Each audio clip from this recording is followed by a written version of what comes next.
মৃত্যুৰ বিভীষিকা ভয়ংকৰ ভূমিকম্পত তছ নছ ভেনিজুৱেলা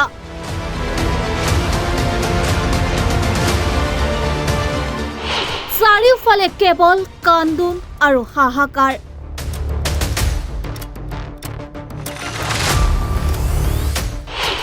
7.5 প্ৰাবল্যৰ প্ৰথম ভূমিকম্প 40 ছেকেণ্ড পিছতে 7.2 প্ৰাবল্যৰ দ্বিতীয় কম্পন মুহূৰ্ততে ভাঙি পৰিল বহু অট্টালিকা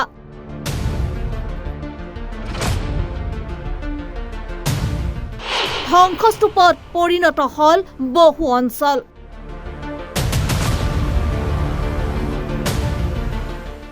ভয়ংকৰ ভূমিকম্পত কঁপি উঠিল দক্ষিণ আমেৰিকাৰ দেশ ভেনিজুৱেলা প্ৰথমে 7.5 প্ৰাবল্যৰ এক শক্তিশালী ভূমিকম্পই কঁপাই তুলিলে ভেনিজুৱেলাক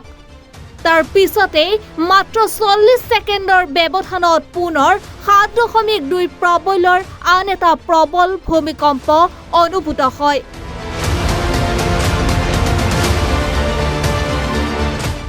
এই ভূমিকম্পৰ ফলত বহু অট্টালিকা মুহূৰ্ততে ভাঙি পৰে পথ ঘাট সকলো ফাটি যায়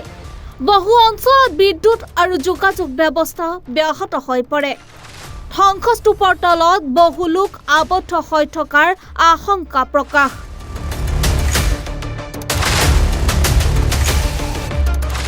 ভূমিকম্পৰ লগে লগে আতংকিত হৈ পৰে হাজাৰ হাজাৰ লোকে ঘৰ এৰি মুকলি ঠাইলৈ ওলাই আহে সকলো সমগ্ৰ দেশজুৰি হাহাকাৰ পৰিস্থিতিৰ সৃষ্টি হয়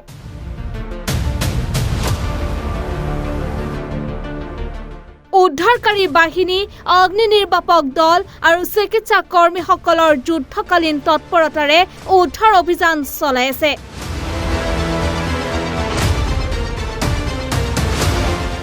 আহতসকলক বিভিন্ন চিকিৎসালয় স্থানান্তৰ কৰা হৈছে ইতিমধ্যে 10,000তকৈও অধিক লোকৰ মৃত্যু হোৱা বুলি জানিব পৰা গৈছে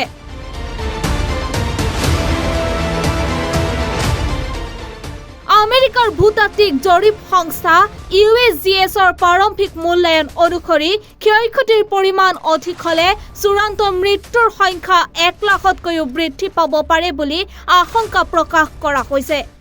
অৱশ্যে এই সংখ্যা এতিয়াও চৰকাৰীভাৱে নিশ্চিত কৰা হোৱা নাই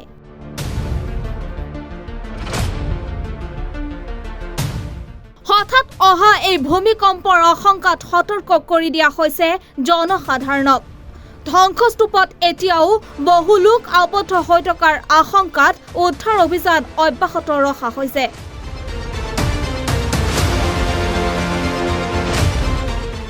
নিউজ ডেস্ক ৰিপোৰ্ট ৰিপাব্লিক